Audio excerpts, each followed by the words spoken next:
My name's Jill. I'm a compulsive overeater.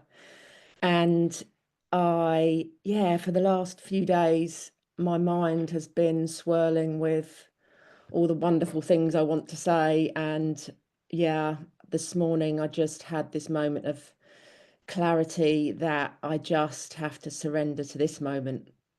And all the things that I thought that I could say in those other moments are gone. And I just need to surrender to God this morning in this place and allow God to speak to the people that are here, because it's not about what I want to say. And there's real relief in that, similar to relief in giving up my food to God, giving up my powerlessness, that sense of I'm powerless over life, and I was powerless over food. And so I practice so much surrender in my heart and my life, and that really sets me free. And that's what this program has given me, a real peace in my being.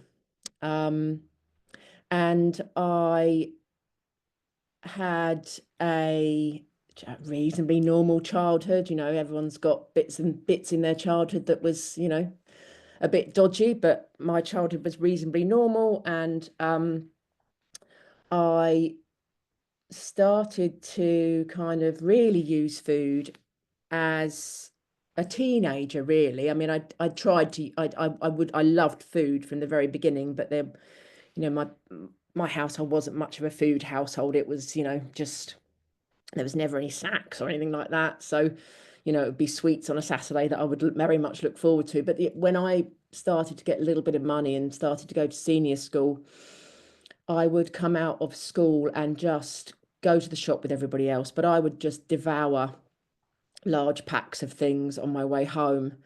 And with hindsight, for me now, I realize that was my way of just unmasking and soothing myself after a kind of day at school where I would be constantly trying to be what I wasn't actually.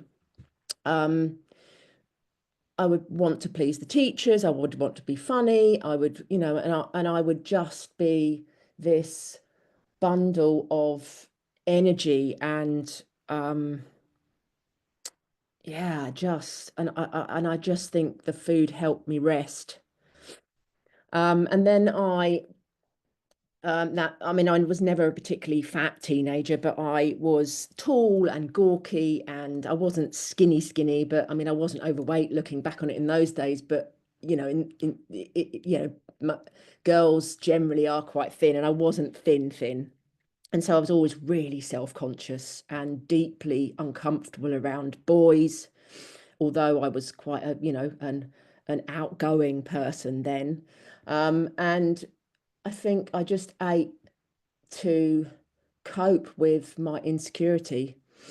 And I went on to university, and I just ate more, but then other stuff. So really, I'm an addict at heart. I mean, compulsive food is my primary addiction, but I'm an addict, and anything will come in. So as I kind of went on in my life, I began to use alcohol.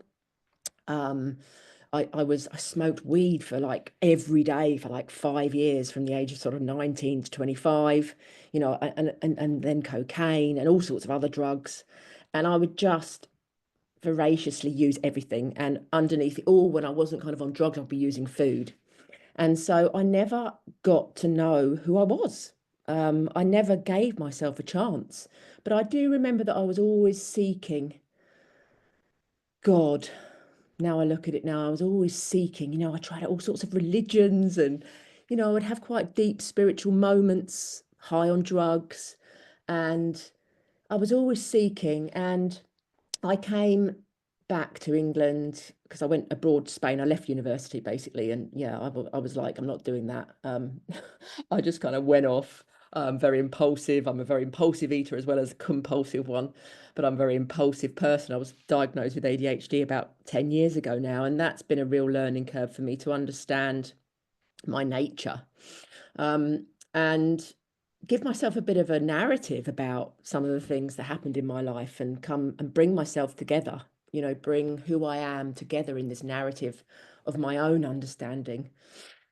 And I came home, I got married, I had two children, and usual affair, going up and down the stones. So my kind of general weight story is I'm quite tall, so my kind of good weight is 10, 11 stone, and my highest weight was about 16 and a half stone.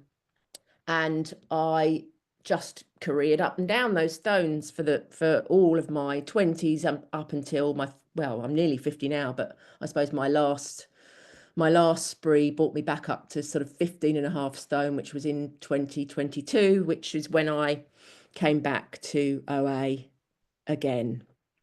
And I'd given up all the other stuff by this point. I gave up drugs a long time ago. They stopped serving me, and I'm not interested in them anymore, and I haven't been for many decades.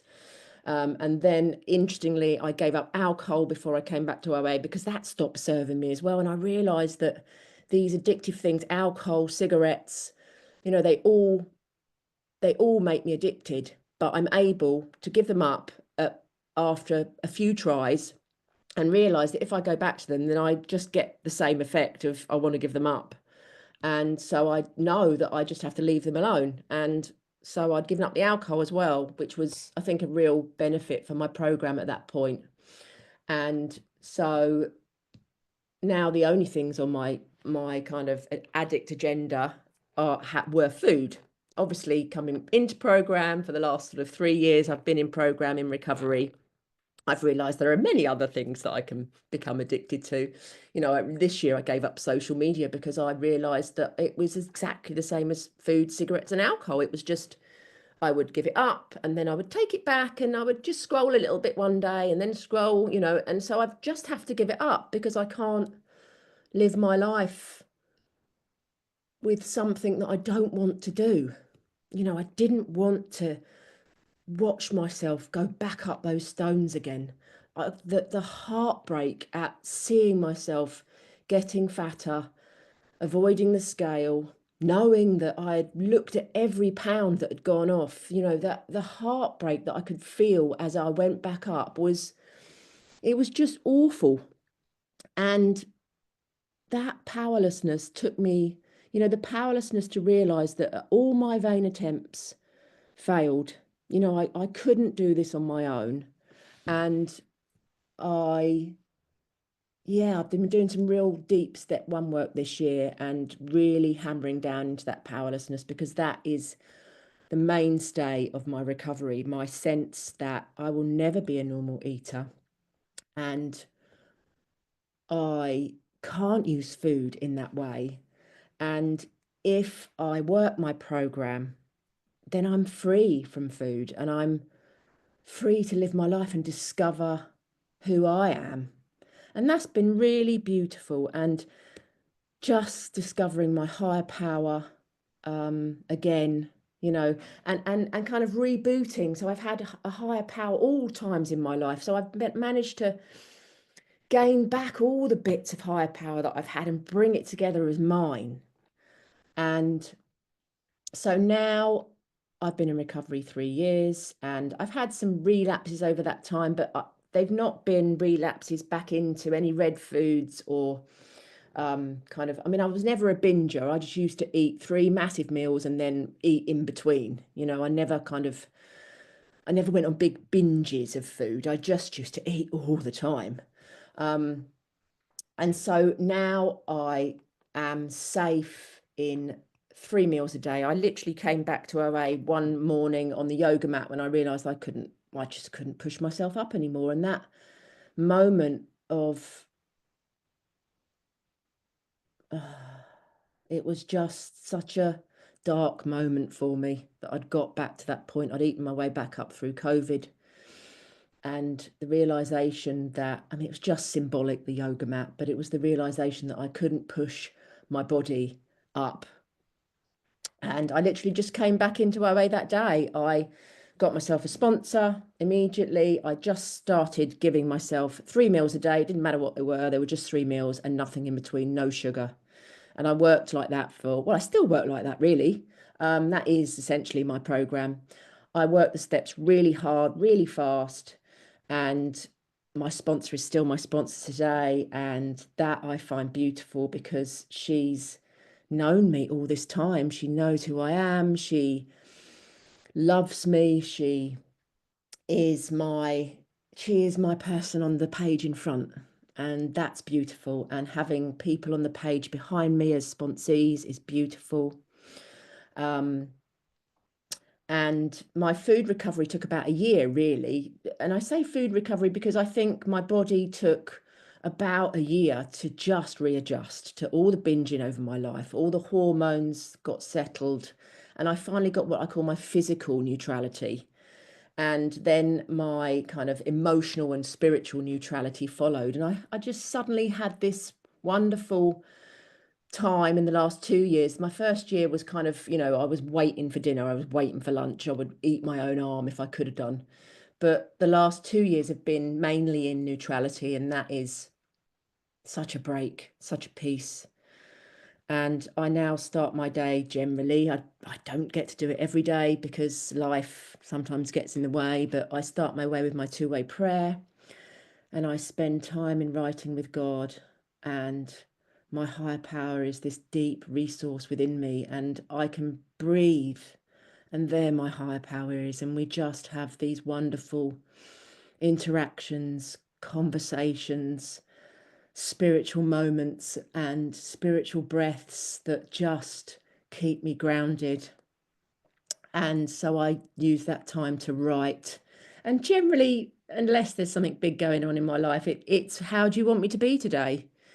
And I so often get so much compassion, I think beating myself up and being a people pleaser, it's taken a few years to God just wants me to rest. And it's often just be today, just take your time, just check in with me, and it's so gentle. And I try and do outreach because that's where God also talks to me through other people's voices. I go to meetings. I have a food plan, and I've spent time on that food plan where I've weighed and measured, where I've taken photos of my food, where I've sent them every day. And that's always helped me. And I still weigh and measure some things because I will always, always look at my plate of food and think it's not going to be enough. Always, still now, I'll look at my plate and I think it's just not going to fill me up. And it always does. And so I have to weigh and measure my carbs. And I, yeah, and that keeps me safe because I know I've had enough and I know I've not had too much, because I am sort of 99% compulsive overeater, 1% restrictor.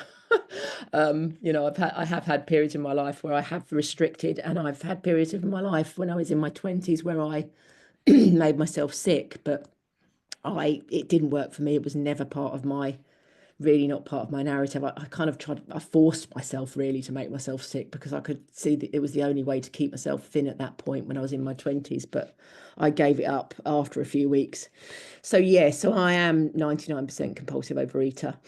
And I go to meetings, I spend time in prayer regularly throughout my day. I love walking in nature. That really just calms my soul and just soars God's spirit through my bones, really. And I love spending time with plants and my animals and in the trees. And when I swim, I sense God. And I have a step 10 partner that is my spiritual sacred space. And every night we share our day. And God comes to me in those moments, and God and I think together about my day and what's pissed me off and what my part is. And I speak through that. I speak my voice. I hear myself talking, and I unpick my mind with God. And that just gives me so much clarity. And that space is so beautiful. And I speak to my sponsor once a week, and that's a wonderful start to my week. And she's always given me wonderful questions about things. She really makes me think. And I just live in peace today. That's my time. I'll wrap up. But yeah, I just that this program works.